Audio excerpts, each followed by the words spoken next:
Hello friends, school ಟೈಮಲ್ಲಿ ಕ್ಲಾಸ್ಗೆಲ್ಲ ಹೋಗಬೇಕಾದ್ರೆ teachers ಎಲ್ಲ ಫೋರ್ಸಬಲ್ ಆಗಿ ಪಾಠ ಕೇಳಿ ಅಂತ ಹಿಂಸೆ ಕೊಡ್ತಿದ್ರು.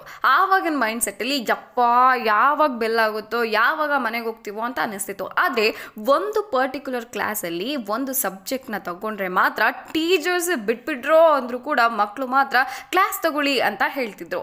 ಅದು ಯಾವ ಕ್ಲಾಸ್ ಅಂತಂದರೆ ರೀಪ್ರೊಡಕ್ಟಿವ್ ಸಿಸ್ಟಮ್ ಟಾಪಿಕ್ ಬಗ್ಗೆ. ನಾವಿದನ್ನು ಒಂದು ನಿಷೇಧಾರ್ಥಕ ವಿಷಯದ ಥರ ನೋಡಬಾರ್ದು. ಯಾಕಂದರೆ as A part of life basic ಆಗಿ ಎಲ್ಲರೂ ತಿಳ್ಕೋಬೇಕಾದಂತಹ ವಿಷಯ. ಎಷ್ಟೋ ನಮ್ಮ ದೇವಸ್ಥಾನಗಳಲ್ಲೇ ನೋಡ್ಬೋದು ಶೃಂಗಾರ ಭಂಗಿಯ ಶಿಲಾಕೃತಿಗಳನ್ನೇ ಕೆತ್ತಿದ್ದಾರೆ. ಆವಾಗಿನ ಕಾಲದಲ್ಲಿ ಅಷ್ಟು ಅವೇರ್ನೆಸ್ ಮೂಡಿಸ್ತಿದ್ರು ಅಂದರೆ ನಾವು ಯಾಕೆ ಅದನ್ನು ನಿಷೇಧ ಅನ್ನೋ ಥರ ನೋಡಬೇಕು? ಇವತ್ತು ನಾವು ಸ್ಪರ್ಮ್ಸ್ ಬಗ್ಗೆ ಒಂದು 10 ಫ್ಯಾಕ್ಟ್ಸ್ಗಳನ್ನು ನೋಡೋಣ.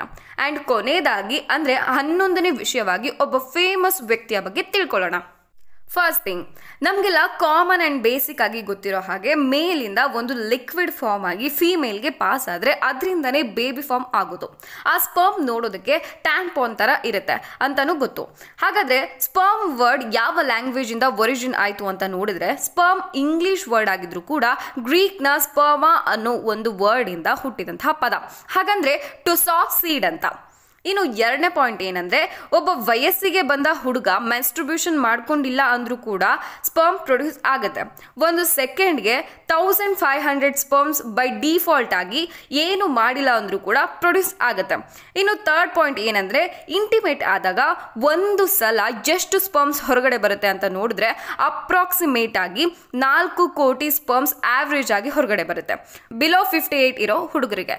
ಆದರೆ ಎಷ್ಟೇ ಸ್ಪರ್ಮ್ಸ್ ರಿಲೀಸ್ ಆದರೂ ಕೂಡ ಒಂದೇ ಒಂದು ಸ್ಪರ್ಮ್ ಮಾತ್ರ ಎಗ್ ಅಥವಾ ಓವರಿ ಜೊತೆ ಸೇರಿ ಮಗು ಆಗೋದು. 4ನೇ ವಿಷಯ ಇದೇನೆ, ಯಾಕೆ ಒಂದೇ ಒಂದು ಸ್ಪರ್ಮ್ ಓವರಿ ಜೊತೆ ಸೇರೋದಕ್ಕೆ 4 ಕೋಟಿ ಸ್ಪರ್ಮ್ಸ್ ರಿಲೀಸ್ ಆಗಬೇಕು ಅಂತ ನೋಡಿದ್ರೆ ಅಮೌಂಗ್ 4 crore ಸ್ಪರ್ಮ್ಸಲ್ಲಿ 50% ಸ್ಪರ್ಮ್ಸ್ ಮಾತ್ರ ಹೆಲ್ತಿಯಾಗಿ ಇರುತ್ತೆ. ಆ್ಯಂಡ್ ಇನ್ನು ಮಿಕ್ಕಿದಂತಹ ಸ್ಪರ್ಮ್ಸ್ ಎಲ್ಲ ಅನ್ಹೆಲ್ತಿ ಆಗಿರುತ್ತೆ. ಇನ್ನು 2 ಹೆಡೆಡ್ ಸ್ಪರ್ಮ್ಸ್ ಆಗಿರ್ಬೋದು ಆ್ಯಂಡ್ 2 ಟೇಲ್ ಸ್ಪರ್ಮ್ಸ್ ಆಗಿರ್ಬೋದು, ಈ ಥರದ ಸ್ಪರ್ಮ್ಸ್ ಆಗಿರುತ್ತೆ. ಅದ್ರ ಜೊತೆಗೆ ಕೆಲವು ಸ್ಪರ್ಮ್ಸ್ಗಳು ಸರಿಯಾದ ಡೈರೆಕ್ಷನ್ಗೆ ಹೋಗಿ ರೀಚ್ ಆಗೋದಿಲ್ಲ. ಅದಕ್ಕೋಸ್ಕರನೇ 4 ಕೋಟಿ ಸ್ಪರ್ಮ್ಸ್ಗಳು ಹೋಗೋದು. ಅದರಲ್ಲಿ ಒಂದಾದರೂ ಹೋಗಿ ಸೇರಲಿ ಅಂತ. ನಾವು ಹುಟ್ಟೋಕ್ಕೂ ಮುಂಚೆನೇ ರೇಸಲ್ಲಿದ್ವಿ ಅಂತ ಹೇಳ್ಬೋದು. ಆ ಥರ ರೇಸಲ್ಲಿ ಇದ್ದಿದ್ರಿಂದನೇ ನಾವಿವತ್ತು ಭೂಮಿ ಮೇಲೆ ಇರೋದು. ಇನ್ನು 5th ಪಾಯಿಂಟ್, ಒಂದು ಹುಡುಗ ಸಡನ್ ಆಗಿ ಸೆಕ್ಸಲ್ಲಿ ಇರ್ತಾನೆ ಅಂತಂದರೆ ಆವಾಗ ಹೊಸದಾಗಿ ಸ್ಪರ್ಮ್ ಪ್ರೊಡ್ಯೂಸ್ ಆಗಿ ಹೋಗೋದಿಲ್ಲ. ಒಂದು ಹೊಸ ಸ್ಪರ್ಮ್ ಕಂಪ್ಲೀಟ್ ಆಗಿ ಪ್ರೊಡ್ಯೂಸ್ ಆಗೋದಕ್ಕೆ 2 ತಿಂಗಳಾದರೂ ಟೈಮ್ ತಗೊಳುತ್ತೆ.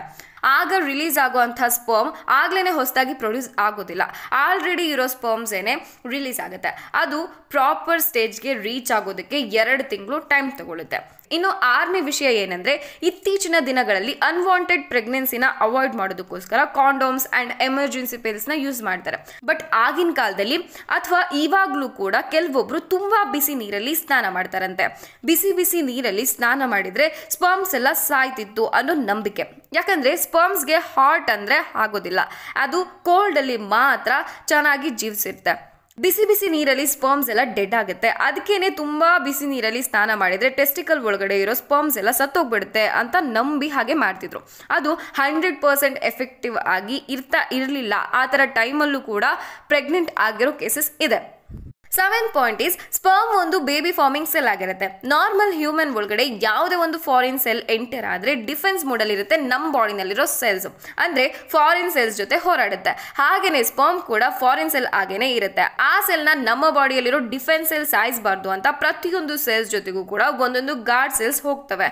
ನೋಡಿ, ನಮಗೆ ಆವಾಗಲೇ ಬಾಡಿ ಗಾರ್ಡ್ ಇದ್ರು. ಇನ್ನು 8th ಫ್ಯಾಕ್ಟ್ ಅಂದರೆ, ಹೆಲೋಪತಿನಲ್ಲಿ ಸ್ಪರ್ಮ್ಸ್ ಹೆಡ್ ಪಾರ್ಟಲ್ಲಿ ಪೂರ್ತಿ ಅಂದರೆ ಫುಲ್ಲಿ ಗ್ರೋನ್ ಬೇಬಿಯ ಹೆಡ್ ಇತ್ತು ಅಂತ ಹೇಳ್ತಾರೆ. ಅದೇನೇ ಗರ್ಲ್ಸ್ ಬಾಡಿ ಒಳಗಡೆ ಹೋಗಿ ಮಗು ಆಗುತ್ತೆ ಅನ್ನೋ ಒಂದು ಮೂಢನಂಬಿಕೆ ಇತ್ತು. ಆದರೆ ಈಗಿಲ್ಲ. ಇನ್ನು 9th ಪಾಯಿಂಟ್ ಏನಂದರೆ, ಬರೀ ಕಣ್ಣಲ್ಲಿ ಸ್ಪರ್ಮನ್ನು ನೋಡೋದಕ್ಕೆ ಆಗೋದಿಲ್ಲ. ವೈಟ್ ಡಿಸ್ಚಾರ್ಜ್ ಹುಡುಗರಲ್ಲಿ ಬರುತ್ತಲ್ಲ, ಅದನ್ನು ಸೇಮನ್ ಅಂತ ಕರೀತಾರೆ. ಅದು ಒಂದು ಲಿಕ್ವಿಡ್ ಆಗಿರುತ್ತೆ. ಅದರ ಒಳಗಡೆ ಸ್ಪರ್ಮ್ಸ್ ಇರ್ತವೆ. ಒಂದು ಸ್ಪರ್ಮ್ನ ಗಾತ್ರ 0.005 ಮೈಕ್ರೋಮೀಟರ್ ಇರುತ್ತೆ. ಅದನ್ನು ನೋಡಬೇಕು ಅಂದರೆ ಮೈಕ್ರೋಸ್ಕೋಪಲ್ಲೇ ನೋಡಬೇಕಾಗಿರುತ್ತೆ. ಇನ್ನ 10th ಪಾಯಿಂಟ್ ಏನಂದ್ರೆ ಸ್ಪರ್ಮ್ ಪ್ರೊಡಕ್ಷನ್ ಯಾವಾಗಾದ್ರೂ ನಿಲ್ಲುತ್ತಾ ಅಂತ ಕೇಳಿದ್ರೆ ಸ್ಪರ್ಮ್ ಪ್ರೊಡಕ್ಷನ್ ಯಾವಾಗ್ಲೂ ಕೂಡ ನಿಲ್ಲೋದೇ ಇಲ್ಲ. ಒಬ್ಬ ಹುಡುಗ ವಯಸ್ಸಿಗೆ ಬಂದಾಗ ಸ್ಪರ್ಮ್ ಪ್ರೊಡಕ್ಷನ್ ಸ್ಟಾರ್ಟ್ ಆದ್ರೆ ಅವನು ಸಾಯೋ ತನಕನೂ ಸ್ಪರ್ಮ್ ಪ್ರೊಡಕ್ಷನ್ ನಿಲ್ಲೋದೇ ಇಲ್ಲ. ತುಂಬಾ ವಯಸ್ಸಾಗಿರೋ ಮುದುಕರಲ್ಲೂ ಕೂಡ ಸ್ಪರ್ಮ್ ಪ್ರೊಡ್ಯೂಸ್ ಆಗುತ್ತೆ. ನಾನು ಈ ವಿಡಿಯೋದ ಫಸ್ಟ್ ಅಲ್ಲೇ ಹೇಳಿದ್ದೆ 11th ಪಾಯಿಂಟ್ ಆಗಿ ಒಬ್ಬ ವ್ಯಕ್ತಿ ಬಗ್ಗೆ ಹೇಳ್ತೀನಿ ಅಂತ. ಆ ವ್ಯಕ್ತಿ ಬೇರೆ ಯಾರು ಅಲ್ಲ, ಲೇನ್ಸ್ ಆರ್ಮ್ಸ್ಟ್ರಾಂಗ್ ಅಂತ. ಲೇನ್ಸ್ ಆರ್ಮ್ಸ್ಟ್ರಾಂಗ್ ಇವರೊಬ್ರು ಫೇಮಸ್ ಅಮೆರಿಕನ್ ಸೈಕ್ಲಿಸ್ಟ್ ಆಗಿರ್ತಾರೆ. ಇವ್ರಿಗೆ ಟೆಸ್ಟಿಕ್ಯುಲರ್ ಕ್ಯಾನ್ಸರ್ ಇದ್ದು ಆ ಟೈಮಲ್ಲಿ ಕ್ಯಾನ್ಸರ್ ಲಂಗ್ಸ್ ಅಂಡ್ ಬ್ರೈನ್ ತನಕನೂ ಸ್ಪ್ರೆಡ್ ಆಗಿದ್ರಿಂದ ಅವರ ಒಂದು ಟೆಸ್ಟಿಕಲ್ ನ ತೆಗಿಲೇಬೇಕಾದಂತಹ ಸಂದರ್ಭ ಬರುತ್ತೆ. ಅದರಿಂದ ಅವರ ಒಂದು ಟೆಸ್ಟಿಕಲ್ ನ ತೆಗಿತಾರೆ. ಒಂದು ಟೆಸ್ಟಿಕಲ್ ನ ತೆಗೆದ್ರೂ ಕೂಡ 5 ಮಕ್ಕಳಿಗೆ ಜನ್ಮ ಕೊಡ್ತಾರೆ. ಇದರಿಂದ ಗೊತ್ತಾಗೋ ವಿಷಯ ಏನಂದ್ರೆ ಒಂದು ಮಗುಗೆ ಜನ್ಮ ಕೊಡೋದಕ್ಕೆ 2 ಟೆಸ್ಟಿಕಲ್ ಇರಬೇಕು ಅಂತ ಏನಿಲ್ಲ. ಒಂದೇ ಒಂದು ಟೆಸ್ಟಿಕಲ್ ಇದ್ರೂ ಕೂಡ ಮಗು ಆಗುತ್ತೆ. ಸ್ಕೂಲ್ ಡೇಸ್ ಅಲ್ಲೆಲ್ಲ ಇದನ್ನೆಲ್ಲ ಹೇಳ್ಕೊಡ್ತಾರೆ. ಇದನ್ನ ಒಂದು ನಿಷೇಧಾರ್ಥಕ ವಿಷಯದ ತರ ನೋಡ್ದೇನೆ ನಾರ್ಮಲ್ ಟಾಪಿಕ್ ತರ ನೋಡ್ಬೇಕು.